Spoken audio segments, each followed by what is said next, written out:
ई आकाशवाणी गोरखपुर है। अब रउआ सभी सोनी निगम से भोजपुरी में समाचार सुनिए। प्रदेश के शहरन और ग्रामीण प्राथमिक स्वास्थ्य केंद्रन पर आज मुख्यमंत्री आरोग्य मेला का आयोजन कयल गयल। मुख्यमंत्री योगी आदित्यनाथ फर्रुखाबाद में संकिसा प्राथमिक स्वास्थ्य केंद्र में आरोग्य मेला का शुभारंभ कइले। एह दौरान उहाँ के लोगन के संबोधित करत कहनी कि फर्रुखाबाद में पर्यटन और रोजगार का अपार संभावना हवे। जल्दी पर्यटन विभाग के टीम यहाँ आके संकिसा के विकास का संभावना तलाशी। मुख्यमंत्री कोरोना के प्रति सावधानी बरतले का लोगन से अपील कैले। प्रदेश के आवास और शहरी नियोजन राज्य मंत्री गिरीश चंद्र यादव जौनपुर के मातापुर में आरोग्य मेला का उद्घाटन कैले। वहाँ के कहनी कि सरकार गरीबन बदे लगातार कार्य कर रहल हवे। वहाँ के आयुष्मान भारत योजना के बारे में विस्तार से चर्चा कैली। प्रधानमंत्री नरेंद्र मोदी मंगल के राष्ट्रीय युवा महोत्सव का उद्घाटन करी हैं। युवा कार्यक्रम और खेल मंत्रालय के 12 जनवरी से देश में एक हफ्ता का राष्ट्रीय युवा महोत्सव का वर्चुअल आयोजन कर रहल हवे। नौजवानन के आदर्श स्वामी विवेकानंद के जयंती पर हर साल यह महोत्सव का आयोजन कइल जाला। राष्ट्रीय युवा महोत्सव का महत्वपूर्ण घटक हवे प्रतियोगिता, जिसमें सांस्कृतिक स्पर्धा, मार्शल आर्ट्स, प्रदर्शनी, बौद्धिक विचार विमर्श, युवा कलाकार शिविर, संगोष्ठी और साहसिक कार्यक्रम शामिल होला। ए महोत्सव के दौरान राष्ट्रीय युवा पुरस्कारों दिहल जाला। आकाशवाणी से खास भेंट में केंद्रीय युवा कार्यक्रम और खेल मंत्री किरेन रिजिजू बतौले कि ई कार्यक्रम संसद के केंद्रीय कक्ष में आयोजित हुई। प्रदेश में बर्ड फ्लू से कानपुर चिड़ियाघर में कई गो पक्षियन का मौत हो गयल हौ। प्रयोगशाला परीक्षण से ए पक्षियन का बर्ड फ्लू से मौत भइले का पुष्टि भइला हुए।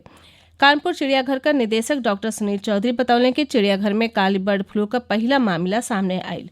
हमरे संवाददाता बतौले हमें कि माघ मेला के देखत दिशा निर्देश जारी कइल गयल हवे। सुरक्षा को दृष्टिगत रखते हुए आम दर्शकों के लिए चिड़ियाघर को बंद कर दिया गया है। प्रवासी पक्षियों से चिड़ियाघर को सुरक्षित रखने के लिए कई कदम उठाए गए हैं। गौरतलब है कि यहाँ पर आकर प्रवासी पक्षी जाड़े की ऋतु में अपना आश्रय बनाते हैं। मुख्यमंत्री योगी आदित्यनाथ बर्ड फ्लू को लेकर पहले ही दिशा निर्देश जारी कर चुके हैं। उन्होंने कहा कि प्रयागराज में संगम तट पर लगने वाले आगामी माघ मेला को लेकर विशेष सतर्कता बरती जाए। यहाँ पर हर वर्ष बड़ी संख्या में प्रवासी पक्षी पहुँचते हैं। अधिकारियों से यहाँ आने वाले श्रद्धालुओं को इन पक्षियों को किसी भी प्रकार का दाना इत्यादि खिलाने से व्रत रहने के लिए जागरूक करने को कहा गया है। MS यादव, आकाशवाणी समाचार, लखनऊ। प्रदेश में कोविड टीकाकरण का आखिरी पूर्वाभ्यास बिहने कयल जाये। इससे पहले 5 जनवरी की कोविड टीका का सफल अभ्यास कयल गयल रहे। हमरे संवाददाता बतावले हमें कि आखिरी पूर्वाभ्यास में टीकाकरण अभियान के बारे में राज्य सरकार के तैयारियन का जायजा लिहल जाये। कि अभियान प्रदेश में 1500 स्थानों पर चलाया जाएगा। इसका मतलब है कि हर जिले में लगभग 20 केंद्र कोविड वैक्सीनेशन के ड्राई रन के अंतिम दौर के लिए चुने गए हैं। उन्होंने कहा कि पहले चरण में वैक्सीन स्वास्थ्य कर्मियों को लगाई जाएगी। इस बीच मुख्यमंत्री योगी आदित्यनाथ ने सभी अधिकारियों से कोविड टीकाकरण को लेकर सभी तैयारियों को समयबद्ध तरीके से पूरा करने के निर्देश दिए हैं। उन्होंने कहा कि पहले चरण के ड्राई रन के टारगेट ग्रुप का डाटा तैयार कर लिया गया है और अब दूसरे चरण के टारगेट ग्रुप का डाटा प्राथमिकता के आधार पर तैयार किया जाना चाहिए। मुख्यमंत्री ने कहा कि प्रदेश में कोविड टीकाकरण केंद्र सरकार के दिशा निर्देशों के मुताबिक ही किया जाएगा। सुशील चंद्र तिवारी, आकाशवाणी समाचार, लखनऊ।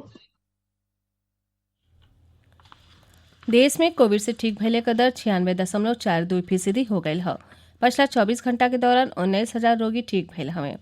अबले कुल 1,75,00,000 मरीज स्वस्थ भइल हवे। स्वास्थ्य मंत्रालय का कहना हवे कि भारत में कुल संक्रमित लोगन की तुलना में मरीजन का संख्या 2.14% हो। इस समय देश में करीब 2,23,000 मरीज इलाज करा रहल हवे। पिछले 24 घंटा के दौरान 18,645 लोग संक्रमित भइले। एकरे साथ ही संक्रमित लोगन का संख्या 1,04,50,000 से बेसी हो गई है। स्वास्थ्य मंत्रालय का कहना है कि भारत में मृत्यु दर 1.44% हवे, जवन दुनिया में ढेरे देशन के तुलना में बहुते कम हो। पिछला 24 घंटा के दौरान 201 रोगियन का मौत भइले के बाद मरे वालन का संख्या 1,50,999 हो गई हवे। भारतीय आयुर्विज्ञान अनुसंधान परिषद के हिसाब से पिछला 24 घंटा में 8,43,000 से बेसी कोविड जांच कयल गई। अबले 18 करोड़ 10 लाख से बेसी कोरोना के नमूनन का जांच कयल जा चुकल हवे। एक साथ ही भोजपुरी समाचार का ई बुलेटिन पूरा भइल। नमस्कार।